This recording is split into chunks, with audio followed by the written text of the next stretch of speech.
What's going on, everybody? Welcome back to another episode of the Over the Octagon podcast. We are doing our UFC 307 recap. It was this past Saturday night, Alex Pereira versus Khalil Rountree Jr. The card, I got to be honest, I'm going to give the card, you'll see. I'm going to give it a score at the very end of the video. Stay tuned. See how we rate this card out of 10. I'll give you a clue, it wasn't the best. It wasn't the best. But that main event was the best. It was a dogfight. Khalil Rountree held his own. Alex again cemented himself as one of the best, potentially one of the greatest of all time now. Is he starting to crack into the top 5 of all time? I don't know, man. Let's talk about it. We're going to go down UFC 307. We're going to talk about every fight on the main card and get into some on the prelims. We're also going to talk about some of the issues that we saw come up during this event, some of the reffing issues, some of the judging issues. Lots to talk about. Let's get right into it. If you're not already, don't forget, subscribe to the YouTube channel, hit the thumbs up, like the video, share it with your friends. And if you're listening to this podcast on Apple Music, Spotify, Amazon, anywhere, turn on automatic downloads. Never miss another episode. Peace. Enjoy the video. Hey, pussy, are you still there? I actually admire that you can actually be this fake. And like when the TV comes on, how you can just change. You're the scum of the earth. You don't doubt to me, so I couldn't do it. The odds that I couldn't do it. Look at me now. Look at me. Headshot dead. That's it. What's happening, baby girl? Gang, gang, son. What the fuck is up, America? What's up? Back again. Another episode. Your boys with the Over the Octagon podcast. Your host, Evan, Joel, and Nick. Back fresh off the most recent UFC pay-per-view, UFC 307, between Alex Pereira and Khalil Rountree Jr. Don't forget the co-main, dog. What was that again? I completely forgot what it was, actually. What was that? The co-main. Who fought in that? Was the that Jose Aldo? It was the Jose greatest. It was the Jose greatest Aldo, fight of all Batista. time, boys. Stop. What'd you say? The greatest women's fight of all time? Women's fight of all time, dude. Stop. Well, I will say this. It was a brawl. Raquel Pennington definitely won that fight, though. Low key. I agree. I high-key agree with that statement, actually. Like, I mean, is that crazy? She turned it on. She turned it on at the end, man. She was coming in quick. She never lost stamina. She was looking good, man. I mean, it was not an eventful fight, but I definitely think she won. Yeah. I think it was the fourth round or fifth round was actually kind of it. Like they actually were fighting. First 3 rounds was boring as fuck. Yeah. It was bad. All right, we can get off of this topic now. I just I had to, all right. So we don't need to talk about the co-main event ever again. That's enough of that. Now we can get into the real. Kayla Harrison beats them both. Anyway. Oh, without a doubt. Kayla Harrison also loses to Amanda Nunes if she comes back. Yeah, if she looks like she did Saturday. Yeah. Well, yeah. I mean, I think either way, Amanda Nunes beats any woman on the planet without a doubt. Most of the men, too. That's for sure. It's possible. Yeah. All right. Well, anyway, the main event, we'll start with that because I think, this was obviously the highlight of the card. We knew that going into it, but we thought we could have some good moments leading up to it, and it was a little bit disappointing, I think, up until the main event. And the main event, without a doubt, delivered. Absolutely. Khalil Rountree ranked number 8 in the light heavyweight division. A lot of people said he didn't even deserve this title opportunity, didn't even deserve this fight. Proved the doubters wrong, I think, Saturday. I think he's looked better than anybody Pereira's faced outside of Izzy. He's definitely a contender, man. No doubt about it. He's definitely a contender. He was pressuring. He knew what he had to do to keep the pace. Dude, he is a beast. He beats Yuri. You think he beats Yuri? Okay. I was going to ask that. I mean, he won the first 2 rounds. Yeah. Right? I mean, Khalil Rountree won rounds 1, won round 2, started to really get beat up in round 3, until he inevitably got finished in round 4. That fight could have probably ended in round 3 with a little bit more time, but sure, he really started to get beat up in round 3. But I mean, it's just something that we haven't really seen from Alex Pereira yet either, right? Alex had to I think he had to dig a little deeper here. Yeah. Yeah. It did. But he also never really looked like. I mean, he got knocked down Once, yeah. But he didn't really ever really look affected by Khalil's punching power.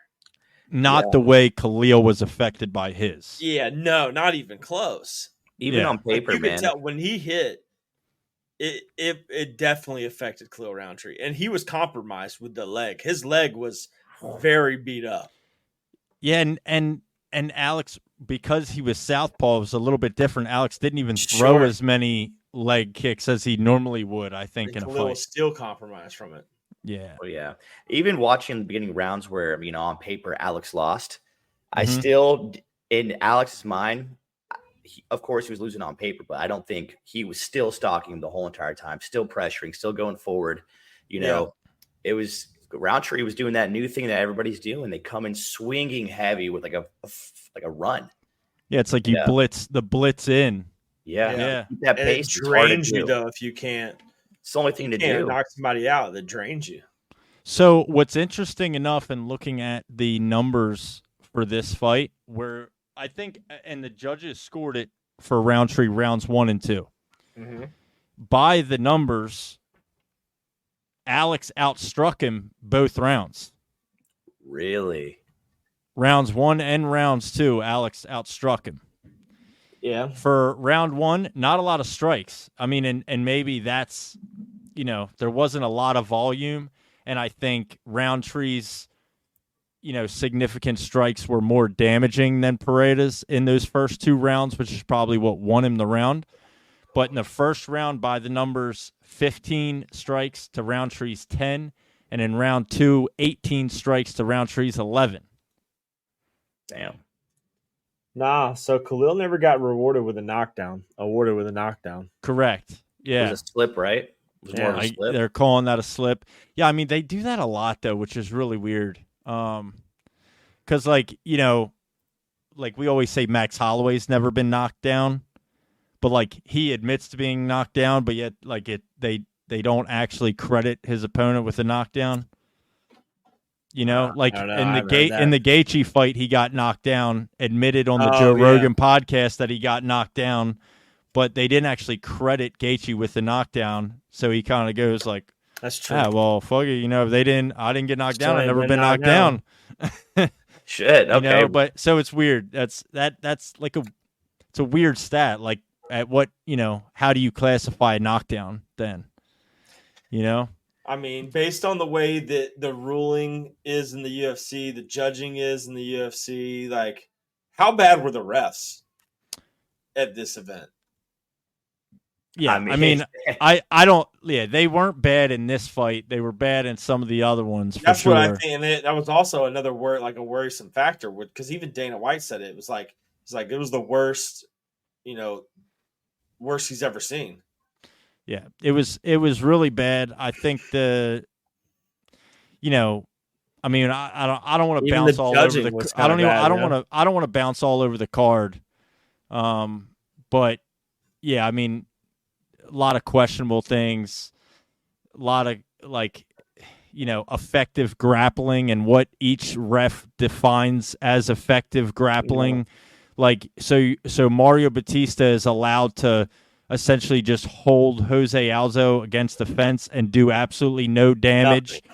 But then, you had, who was it? I forget who they broke up. Was it? Yeah, Yasmin Lucinda and Marina Rodriguez. Yep. They stood her up twice. Lucindo ended up getting the win by decision, which people said that was controversial too, but the referee stood them up, and she was actively working and advancing position, and they stood her up. They did it in that Cesar Almeida fight too. That was when they kept breaking them up. Yeah. Right. It's dude. I don't understand. this was one of the weirdest events as far as reffing and judging is concerned that I remember. Like bad. refs, for as much as we always hear whenever there's an eye poke or somebody kicks somebody, below the belt twice, the ref always says, "Don't get me involved in this fight. Don't get me involved in this fight." Right? Yeah. Then why are you involving yourselves so much in the fights? Saturday night. Man. It was weird. The scoring was 100% off too, man. That was specifically when it comes to the grappling. Why, 3 weeks ago is Merab allowed to hold O'Malley down and do effectively no damage besides just laying on him and holding him there? Little taps and knees to the thigh is not damage. You're allowed to effectively do no damage, and that's completely fine. But then when you have a grappler that's actively trying to advance position and do damage, they get stood up and separated. And like I don't get it. I don't understand. I don't think they understand. That's part of the problem. Like there is no clear, concise. There's too much left up to the judges and the referees' discretion, in my opinion. You can't have that. Like you can't leave it up to them to decide, because then each person is going to decide something different. Yep. And then if you're a fighter, you have to fight each thing not knowing how the ref is going to ref the fight. If you have a game plan going into something and then you get a referee that doesn't allow you to grapple and stands you up, I mean, like referees should not be inserting themselves into fights in that way. If you're not going to do it equally across the board, if you want to separate people, separate them all. If you want to let people lay on top of each other and knee the thigh, it has to be the same. But that's the way it has to be, dude. They don't do it in championship fights for some reason. I'm like, man, I would have begged for that in the Merab O'Malley fight. But it has to be that way. Otherwise, it's bullshit. Like, that's a big problem. That's a big problem. Yeah. But anyway, I like I said, I don't want to jump all over the card and get into each one specifically that had issues. I want to keep it on the main event for a minute. Because I feel like to kind of fly through that main event, we would be doing ourselves, anybody listening, and these two fighters a severe injustice. Sure. That striking was insane, man. Yeah, so Alex gets a 4th round TKO. But Khalil's stock goes up, right? Absolutely. Oh yeah, man. He has so 100%. Much heart. Like, dude, he left it all out there and he learned from it. Yeah. Like he took a huge lesson from that. And he did like I said, he did the best out of anybody in the light heavyweight division thus far, for sure. Yeah, I hadn't thought about that until you just said that a few minutes ago. But in thinking about even Jan Blachowicz, thinking about Yuri Prohaska and Jamal Hill, right? Everybody that Alex has fought at 205 thus far in the UFC. All strikers. Khalil definitely gave him the biggest run for his money. Hell yeah. None of the other ones made it. Oh, Jan Blachowicz made it to decision. Jan was a decision, but Jan's a fucking big Polish motherfucker, dude. I don't know if anybody's knocking him out, but I just think I think Khalil really did have Alex. Like, I think it did kind of throw him for a loop. He gave him something that I don't know that he necessarily expected. Yeah, man. Rountree kind of did a different game, man. Rountree usually throws more kicks, and he wasn't doing that at all. Supposed to. They were talking about that. Yeah, he didn't. He was and he's actually a counter striker as well. And you didn't see that much of that from him at all. Well, you it's saw hard to a lot of rush. I mean, you're countering a counter the whole time. It's tough. Right. Seeing him do that, I was just like, all right, Alex is in his head. He has to go outside of his element and rush in the beginning. You can't keep up that pace the whole time. And it made me think, man, has Alex really fought someone like a Merab, like people like that who are takedown heavy? Have we seen that yet? And can Alex even handle that? No, we haven't seen it. And that's really seems to be everybody's biggest gripe, if there is one for him, is that he needs to fight an elite grappler. Yeah, but I also think as well, I I think he's going to be one hard motherfucker to get down. I agree. I mean, he is just tall and he's strong as shit. So it's going to be hard to get him down. I agree. I mean, so like, this ain't Marab and like Sean O'Malley's a twig. Yeah, I agree. Magomed, would he be? Was he like more? I know he has great striking as well. Yeah, would he do it? I mean, they say like he's more of a kickboxing base, right? But you know, as like a Dagestani, I guess it's just assumed that he has good wrestling. I think he does have good wrestling. Yeah, you know? I think he does have good wrestling. Izzy got him down, I think, once. Yeah. I mean, I don't know. I don't. It's tough. It's tough to say. Bruno Silva. You know, he fought Bruno Silva. He won a decision. That was early in his career. I forgot about that fight. Yeah, that was his second UFC fight. Yeah. Alex's. I mean, you know, so I don't know. I mean, you're really kind of going back though to find, you know, he took him down twice, and he controlled him for 3 minutes, but had no submission attempts, and got outstruck 165-72. Damn. So now, obviously, Bruno Silva isn't like a top 2 contender the way Magomed is, but that's a grappler. You know what I mean? He shot 8 takedowns. He got him down twice. Magomed.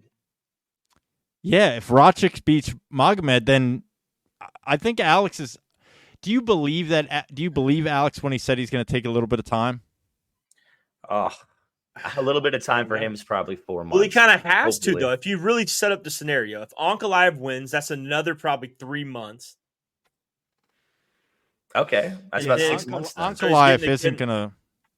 Yeah, Ankalaev, they fight at UFC 310, which is in December. Exactly. So then, 2 months from now, and then Magomed ain't fighting 3 months after that. And then by then, does he do Ramadan? Yeah, probably. I'd say that's a good bet. Yeah, I don't know if he's Muslim or safe not. Bet. I would say that it's a pretty safe bet that he is. Yeah, and he's part of the Daggy, right? I mean, so you're looking at April potentially. So So, I mean, realistically, Alex could take 6 months. You might not see Alex again until April. I don't know if that's a good idea. I think he needs to stay on pace like he's doing, man. He's 37 years old. Yeah, I know. Dude. That's the thing, dude. And the second the older you get, if you slow down, that's when your body slows down. You got to keep going. Yeah. I think he takes a fight in fucking January. But against who? Tom Aspinall, baby. Let's see it. Make it happen. Oh, yeah. Dude, he says that he wants to stay at light heavyweight, but I just have a feeling, dude, the money's gonna come out of nowhere, and Dana's gonna pull some shit. Well, and I do find it interesting, and I think that this has to be considered when it comes to his remarks after the fight, talking about. You know, he asked Joe Rogan really wants him to fight heavyweight. He asked him about it every time. I know. Nobody's pushing for that harder inside the UFC than Joe Rogan is. He's got stock in it. Yeah. Did you know Joe loves that shit, dude? Yeah. So, but his answer was, no, like 205 is his weight class. He didn't have any interest in doing heavyweight. Didn't have any interest in going back down to 185 to fight Dricus du Plessis because he's going to fight Sean Strickland, who is now Alex Pereira's sparring partner. His words. And he doesn't want to get in the way of his friend Sean Strickland, which I think is an incredible thing. That's so cool. What a duo, man. Yeah, great duo. So he's going to stay at 205. So he says he's going to take a little bit of time off. But we found out after the fact that he had some complications and couldn't really train until he got to Salt Lake City. Like he had some injuries. He had what else was it? Yes. Yeah, I just now heard about that like 2 hours ago. I don't know the full story, but there was a chance he was not going to fight. I heard. Yes, he did not start fully really his training camp until he came to Salt Lake City. So he trained for 2 weeks. That's crazy. Yeah. That just shows you how good he is.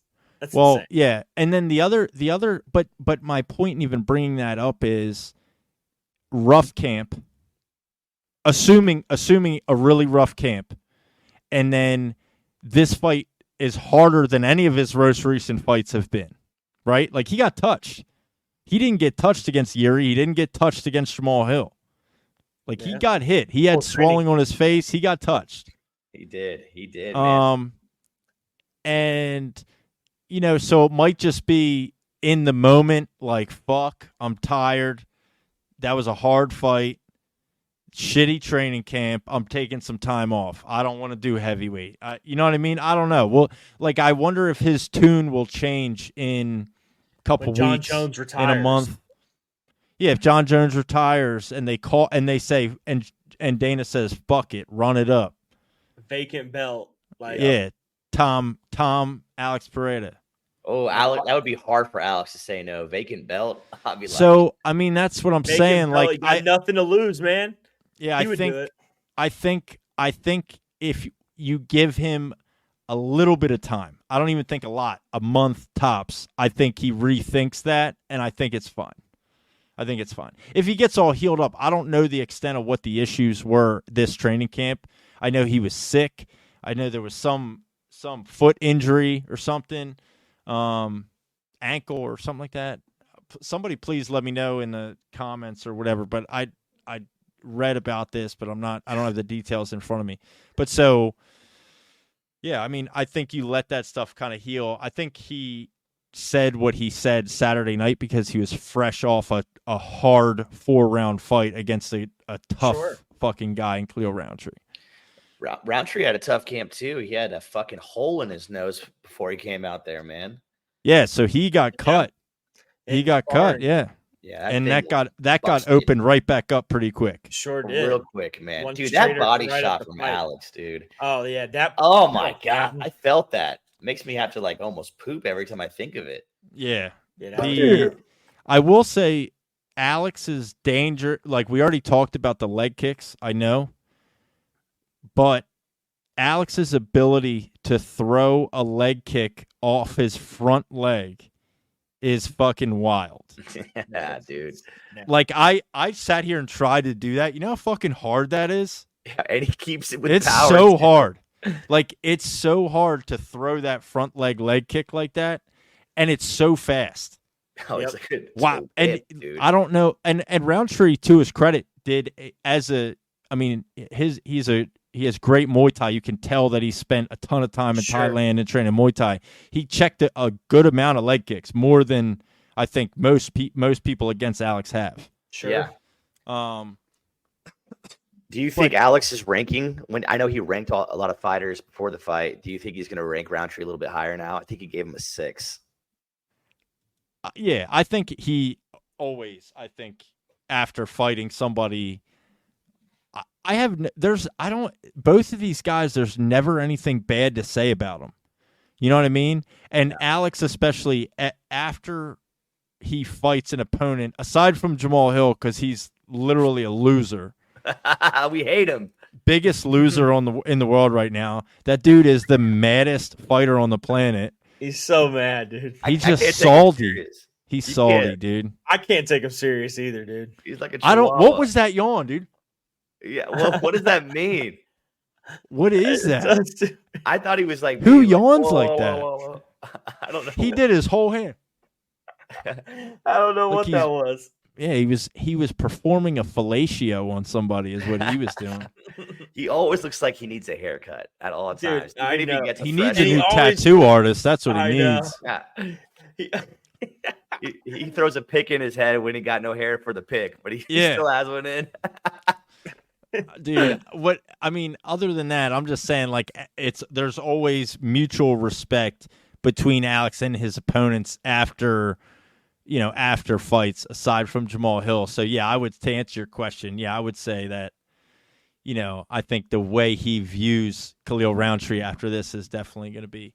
I wonder if do you think Rountree's ranking goes up after a loss? Is that possible? You would think so, but I don't think it is, man, unfortunately. Nah, he'll stay at 8. Yeah. And then he'll fight Jamal Hill for yawning.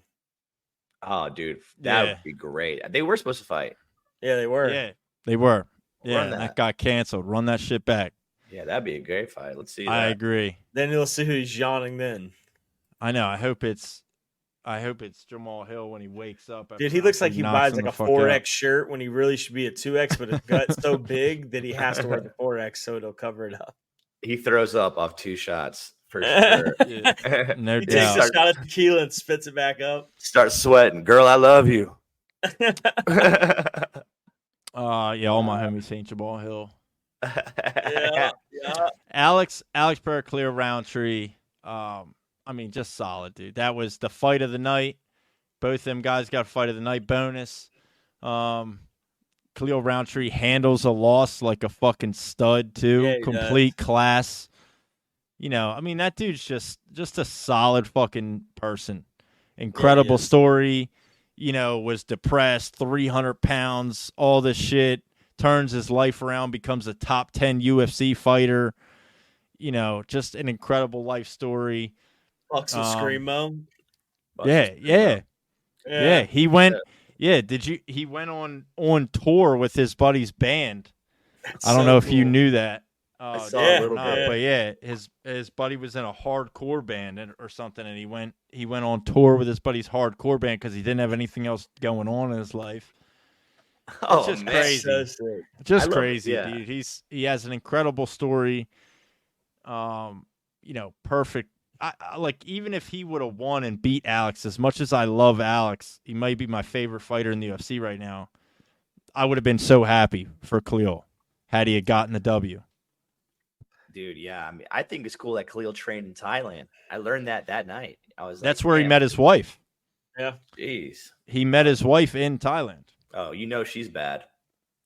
Yeah, so I'm pretty sure they are. They came back here during COVID too, and then. But I think like his plan is to, not live in Thailand, but what did he say? Be 4 to 5 hours away from Thailand, so he can get to Thailand in 4 to 5 hours, whatever that means. He has somewhere, I'm sure, in mind where he's gonna buy a house. Found a place, yeah, and live, because that was way too specific when I heard him say that. But either way, just awesome. Both of these fighters, dude. This one was for the fans. The fans won. You know what I mean? Both these guys, their stocks go up. If Alex's could even more, if it could even go up any higher, it definitely did after that. 3 title defenses in under a year. It's freaking crazy. He has Oof. He has the same amount of title defenses. What did I send you earlier, Joel? Let me see. Let me pull this up so I don't fuck it up, because I would definitely fuck it up. What happened? All right, Dude, is it safe to say he's the face of the UFC currently? Yeah. Yeah, I would say that's easy. So he has the same amount of title defenses as Islam Makhachev, Daniel Cormier, Aljamain Sterling, Frankie Edgar, Benson Henderson, Chris Weidman, Khabib Nurmagomedov. This one I think is really interesting. Stipe Miocic. Yeah. If Stipe Miocic is the greatest heavyweight of all time with 3 title defenses, what does that make Alex Pereira? The greatest light heavyweight of all time. And Well, John Jones exists. Yeah, I know. But I mean, I'm just saying there's something to be said for that. Picture, if you take John Jones out of the picture, I was going to ask earlier, where's Alex on the now all-time list? I mean, does he need one more? Does he? So I think you still, obviously John Jones is still ahead of him. Yeah, no matter what, John. I think anyway. I think Anderson Silva's ahead of him. I think GSP's ahead of him. I think Mighty Mouse is ahead of him. This is the same thing. We always talk about this conversation. It always gets kind of weird at 5. 5 is the weird one. 5 and 6. But I think he's without a doubt top 10. I think just because of his productivity he has not even been in the UFC for 3 whole years. He's a 2-division champion with 3 title defenses at light heavyweight. That's crazy. He has the same amount of title defenses as Khabib Nurmagomedov, which people think is one of the greatest of all time. You know, and he's done it in under a year.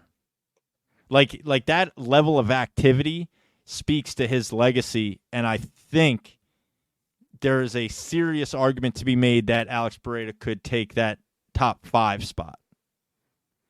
Oh, hell yeah. I think you could argue it. I mean, you could definitely argue that point, and he's getting there for sure. I think, you know, you give him a couple more, he ends like if he gets another title defense, right? And then you have, you know, more than BJ Penn, Max Holloway, Stipe, Khabib, Chris Weidman, Ben, like all those guys I just mentioned, you have more title defenses than all of them. You know, if you get another one, you're tied with Izzy. Yeah. If you get another one, you're tied with Usman. You're tied with, you know, Joanna Jacek. I mean, you're in the all-time greats, in my opinion. And then to do it in the amount of time that he's done it in, sure. I think propels him into the top 5. Oh, yeah. I think it also him doing it in 2 different weight classes is a big advantage for him. And he's 2 division champ. That's true. That's just that's insane. He didn't hold it at middleweight, but still, like, you won the belt and became champion at middleweight and then moved up and did it at light heavyweight. That's insane. But another thing that holds him to that is the people that he's beaten most of them were all champions. Yeah, he really didn't. He had a very short run to the top, right? So a majority of his fights, actually, that's interesting because if I'm not mistaken, at this point, most of his fights have been title fights in the UFC. He has more title fights in the UFC than non-title fights. Oh, what? Yeah, that is right. Fucking awesome. So let's see. So he had 1, 2, 3, 4 non-title fights in the UFC. He currently has 6 title fights. So he has 10 fights in the UFC, 6 of which were for a title, 4 of which were not. So he has more title fights in the UFC than non-title fights. You heard it first here. I mean, that's insane, dude. Like that's literally insane. His UFC debut was November 6th, 2021. That's, you know, we're a month away from that. He hadn't even been in the UFC for 3 years. He's fought 10 times, 6 of which were for fucking titles. It's unheard of. Like, it's just ridiculous. There's never been a quicker rise to fame, in my opinion, then. Yeah, I mean, I can't think of one. He's on a 5-fight win streak now. John Jones, really. That's it. Yeah, I mean, John Jones, the youngest champ ever. Yeah, I think, like, you know, John Jones' longevity is really what separates him, and he beat everybody, you know? But I mean, like, and unfortunately, at 37 years old, we're not going to see that from Alex. There's just no way. I mean, unless he goes till he's 40, which is possible. He could be a freak. I mean, he is a freak, so it's possible. But we really, this last year specifically, I mean, he is the fighter of 2024, and it's not even a question. Nobody even comes close. You headline UFC 300. You fight literally 2 months later again, you know, and then you fight save that card. Yeah, save that card. That was McGregor, supposed to be McGregor Chandler. McGregor, who talked shit on Kevin Holland for a broken rib, who conveniently pulled out for a fucking pinky toe. So you save International Fight Week because McGregor hurt his pinky toe. Right? You get another knockout under your belt at the end of June, and then you turn around, you know, 3 months later, 3.5 months later, and do it again. I mean, it's just like, it's insane, man. He's unreal, bro. It's absolutely insane. That man needs to be studied. Kickboxing may now be okay, we lost him. Yeah, I mean, I'm just wondering, watching Alex Pereira, is kickboxing now the new best base for MMA? The way he does it, fuck yeah. Yeah. Yeah, just do it the way he does it, dude. Yeah, just stalk and throw 30 calf kicks, wear them out, and then fuck up their face. Yeah. The That's how way you he do it. closes the distance and seems to somehow always get his opponent up against the cage, but it's not quick. It's like this slow stalking, cuts off the octa. Like he almost just backs you into this corner, and then you're there. You're like, fuck, how did I get here? Yeah. And then it's boom, boom, boom, and you're dead on the floor like, fuck, what happened? It's the same speed he does when he like walks into the arena. The don't, Yeah. don't, and it Yeah. finally just comes Greatest out. walkout of all time. Yeah, it's up there. Best It's stare. well, so It's the I best was gonna stare down of all time. So I was gonna say the stare down has to be included. Just his aura in general, the walkout. The music is frightening. The walkout is terrifying. And the stare down would make me sick. Like I would literally throw up in the octagon, I think. If I was on the other side and I'm looking across like, no fucking way. Like, no way. My lip would be like I'd be just twitching. Yeah, like, fucking what quivering. did I get myself into? Yeah, mistakes were made. Yeah. Mistakes were definitely made. I shouldn't have agreed to this. I'd shit my pants. But- I just look at him and just rip. Let's go through the rest of the card a little bit, because there are some talking points. Jose Aldo, Mario Batista. Obviously, we kind of touched on this already with the reffing and the judging. I mean, you know, I don't understand. I don't know that I understand how you just score failed takedowns as points. I don't get it. He was 0 for 10 for takedowns And won. and won the fight. I'm just nervous, man. I really hope that Aldo losing doesn't overshadow how good of a performance he had. He looks is good. He looks good, but we're not going to remember that. Yeah, We will. Right. We will, but man, I hope people do because he looked great. He won that fight. I In agree. He my should have opinion, won. he did. And dude, for his age, seeing a legend come back and do what he did was so cool to watch. But the judges fucking suck cock. Yeah, I mean, I think we're just like we have to stop. We need to be clear. This is what I already mentioned earlier, and we have to be clear on what the judging is, what the scoring criteria is. Like, this is where open scoring would be beneficial, not necessarily, you know, for the fighter, like, you know, knowing in between rounds, but like there needs to be transparency. Like, Yeah. how do you? He's 0 for 10 for takedowns. You give him points because he tried. Like, I don't understand it. That should go against him. If you're making someone defend your takedowns and then they successfully defend the takedown, that should score them points, if anything.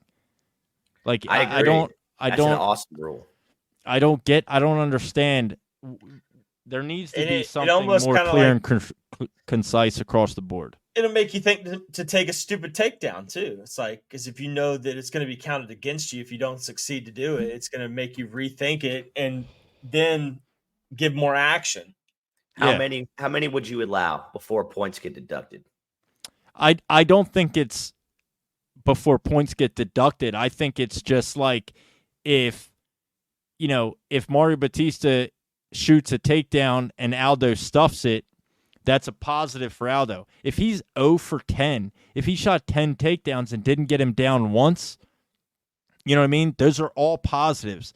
Like, him just holding Aldo against the cage, attempting 10 takedowns, can't be a positive for Mario Batista because he controlled him up against the fence.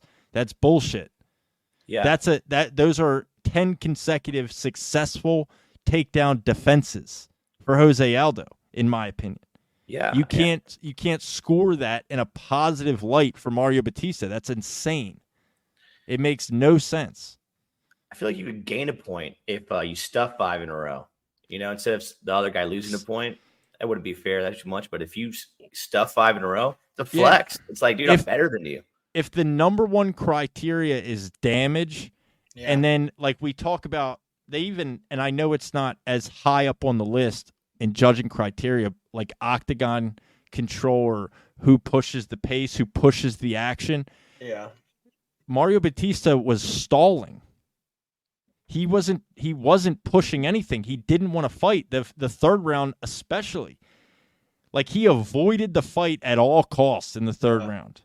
It's safe to say I hate him. I'm not a Batista fan at all, dude. At all. Fuck him. He can lick my testicles, dude. Fuck that guy. Can't come on the show, dude. You can't. Yeah. You're banned from the Over the Octagon podcast for life, dude. He's heard of it. Yeah. He's heard of it. He can suck me. It's just annoying, man. It's frustrating. It sucks to see Aldo lose like that too. Ugh. Like, how painful was that? And then Kevin Holland, Roman Dolidze obviously got a TKO win, but in between rounds, Holland injured his rib in some kind of grappling exchange. Still don't really know what happened. He couldn't continue. He wanted to. He did. Yeah, it was tough. Like, my honest opinion was, I agree with the stoppage, though. My honest opinion was, I don't think he wanted to continue, but he just is not the type of dude that's willing to speak the words out of his mouth. Yeah. I can't do it. Nope. So, like, that's a prime example of the coach having to save the fighter from himself. Yeah. You know what I mean? Because if the coach was like, nah, he's good, let him go, he would have went. Yeah. Yep. He'd have went. No one knows how hard that really hurt him. Like, I mean, dude, that could be extremely, extremely painful. Yeah. All right. Oh, I right. bet it was. I don't know if we know the extent of that injury quite he was in yet. clear pain. He showed it. Yes. Yeah. Connor knows. It's a Connor call out. Connor and him are going to fight now. It's a safe fight for Connor. Yeah. And that's that. So I posted that on Instagram, and our other social medias, and Connor put out this tweet regarding the Kevin Holland fight and stoppage, to where, like, I just think it's ridiculous. Like, dude, like, you pulled out because you had a bad pinky toe. Like, you had an injured pinky toe, and you derailed an entire event. He showed up. He got injured. He got injured during the fight. Word for word, quote it. This is what Conor McGregor said regarding Kevin Holland. Didn't even fucking try. Nah, that is ridiculous. Go out again and see how it is. If folds up again, then you end it with the towel. Nah, that's not it for me, folks. Holland is a solid veteran.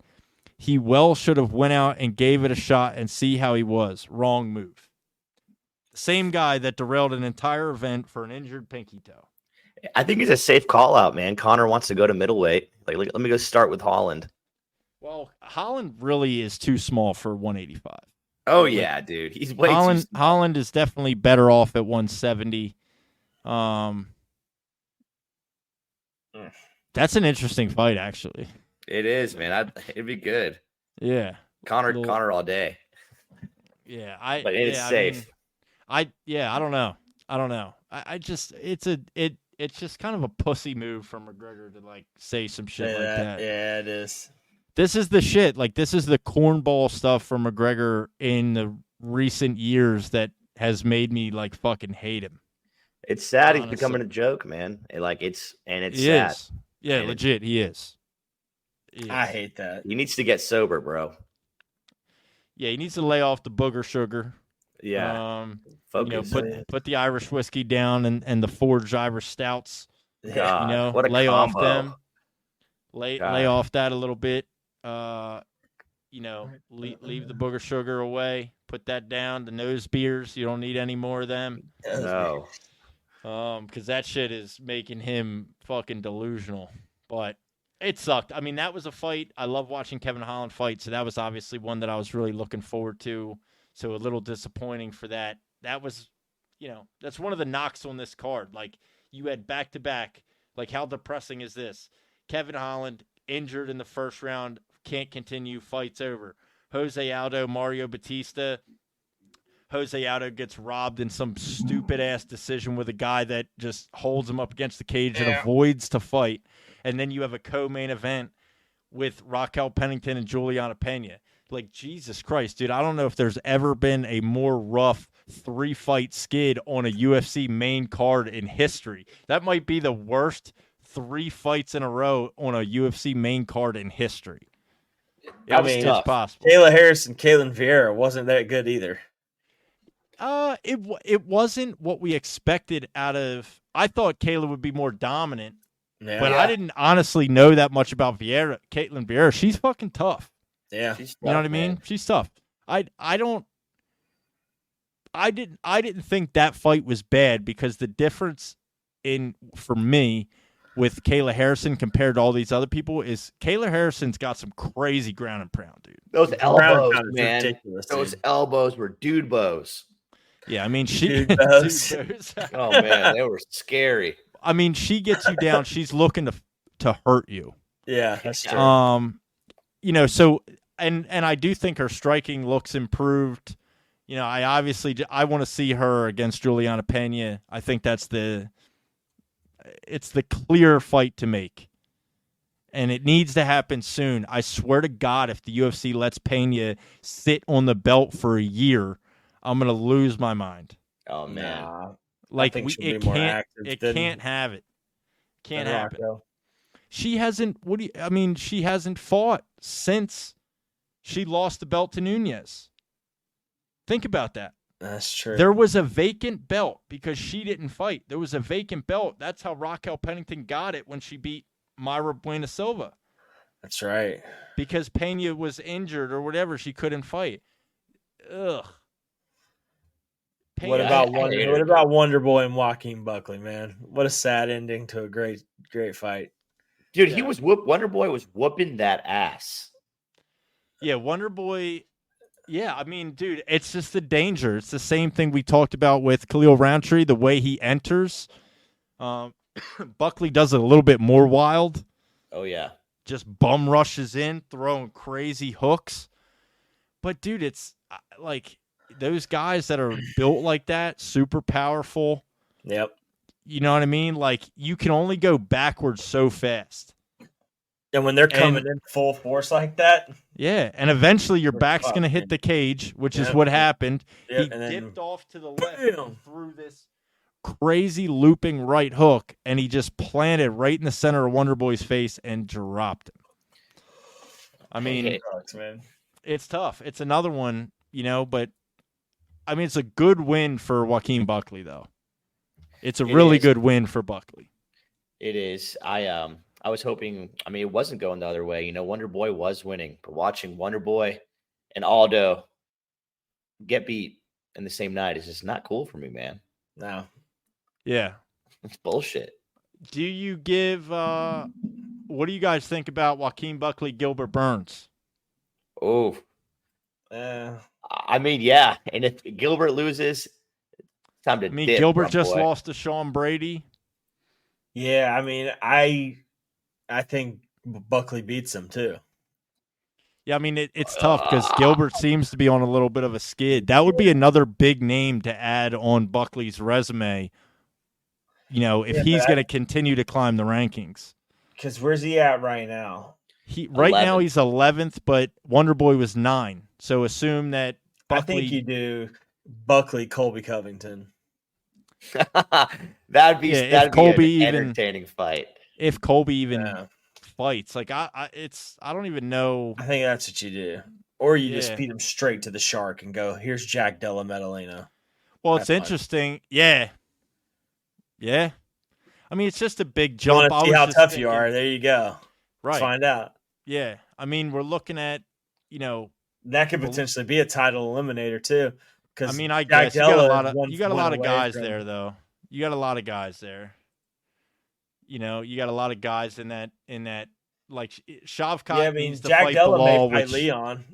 To be honest, Ian Gary in there too. Ian Gary's making a run. Yeah, Ian Gary, Leon. I don't know if you guys saw, but Leon Edwards came out and said he wants another fight. He wants another fight before the end of the year. Stop playing with me. Put him on UFC 209. Let's go. 309 at MSG. 309 at MSG. Oh, let's see fucking Leon Jack Della at MSG. Holy fuck! It needs it. It needs a big name, How like sick another would big that name. be? That would be incredible. I would love to see Leon. That would be Yeah, awesome. Me too. Yeah, that'd be awesome. But yeah, either Leon at 309 or UFC 310 in December, I think. But that one's already kind of stacked, 310. Like, they don't need him on 310. No, we need him on 309. Yeah, but that's less than a month, man. That's true. That's something short. Well, no, it's not less than. It's a little bit over a month away. So, I don't know. I think it's less likely that he gets a fight before the end of the year. Unless it's a fight night. If you stick him in a fucking fight night. But Jesus. No way. That would be a There's shame. no way. No. I don't know. Don't do yeah. it. Don't He's a accept former that. champion. He just lost a belt. It would be crazy. He's So- not going to a fight night, bro. It's the only opportunity I legitimately see him getting a fight before the end of the year. What's the last card of the year? It's in December, so UFC 310. But UFC 310 is honestly already pretty stacked up. So it'd be hard to, honestly, it'd be hard to justify him on UFC 310. I don't even know if that'd be possible. Technically, there is no main event for UFC 310. Uh-oh. It's going to be Shavkat Bilal. That would, I hope. So right now it's Cyril Gane, Alexander Volkov, Movsar Evloev, Aljamain Sterling. There's definitely been more announced than this. Anthony Smith, Dominic Reyes. That was on 309, so they moved that. Because I just seen that on 309. Wait, so I thought they had UFC 310's paper or main event. Yeah, it's not on the UFC's website. So I don't know. We'll have to figure that out. We'll have to figure that out. But yeah, I mean, so let's just wrap up with our UFC 307 recap. I'll be honest, man, I give this card like a 5. It's fair. That's fair enough, man. That's high too. I honestly want to say 4 out of 10. Yep. I mean, just if it wasn't for the main event, it would. Yeah, if it wasn't for the main event, what would you rate it? A 2. Yeah. 2. Honestly, if that, I'd have been pissed. If it was Bilal Muhammad Leon Edwards main event, I may never watch UFC again. Oh yeah, that would be shit. Something would have to change immediately. You know what I mean? I agree. Yeah, because other than that, just a couple quick things real quick. Carla Esparza loses to Tisha Pennington. She retires. Me and Joel kind of talked about her career a little bit Saturday night when we were watching the event. First ever women's strawweight champion, 2-time women's strawweight champion. Great career. Yeah. She's fought a lot of people. She deserved the video, the going out, the whole thing. So good for her. Wish her the best. Ryan Spann. I don't know where the fuck this version of Ryan Spann has been. Retired him, bro. He was cut today. OSP was cut today. Yeah. Okay. Well, there you go. So Ryan Spann got a performance of the night bonus, which I think was deserved. Yeah. Because he ran through Ovince St. Preux. I mean, that was an awesome performance from him. And it just shows he definitely has the athletic ability and physical ability and the skill to be good. He's just wildly inconsistent. And when he looks bad, he looks fucking terrible. Yeah. But if he can, and he said, he's like, I'm going to be more consistent. I'm going to clean it, whatever. So I hope we see that. He was fighting high-ranked light heavyweights 3 fights ago. Yeah, and then he looks like shit. He got knocked out by Johnny Walker, I think, or somebody knocked him out. Dude, it's just insane. And that was it. I think he has the potential. If he can just figure it out and clean it up, he definitely has the potential. So, if you lose to Johnny Walker, dude, you suck. Johnny Walker is the most awkward MMA fighter on the planet. So, but that's all I really have for that. I just wanted to kind of outline Carla Esparza retirement. pioneer women's strawweight division, one of the pioneers in the women's MMA in the UFC. So, shout out to her. Definitely Fantastic better career. than Nina Carano. Gina Carano. Gina Yeah. Carano, absolutely. Ryan Spann, Definitely performance of the better. night bonus. Joaquin Buckley, performance of the night bonus. And the main event, Alex Pereira, Khalil Rountree, was the fight of the night. So not a lot of bonuses, which is deserved because nobody really deserved bonuses. Nope. No. Pay cuts. Aside from those people. Pay cuts. Yeah. Cut Mario Batista. Scrap the entire women's bantamweight division. Give Khalil Rountree whatever he wants. Oh, yeah. Fuck a loss. Give Jose Aldo a title shot at bantamweight. Who cares? He's the king. Yeah. Just give Kayla Harrison the belt. We don't want to watch the fight. No, we don't want to watch the fight. Just give her just the give her the belt. Just do the fight based on a poll. Whoever wins the poll gets the belt. But other than that, that's all we have for UFC 307. This Saturday, obviously, we have a fight night between Brandon Royval and Tatsui Taira, which should be the flyweight title eliminator. So winner of this, I would imagine, would fight Pantoja next. So that's super interesting.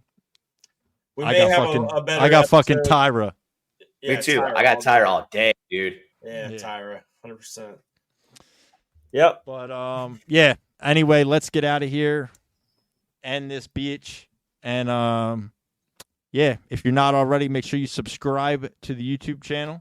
Hit the thumbs up, like the video, drop a comment. If you're listening on Spotify, Apple Podcast, or Amazon Music, do not forget to rate the show 5 stars on your platform of choice. Turn on automatic downloads. Never miss another one. All right, baby girl. See y'all on the next one.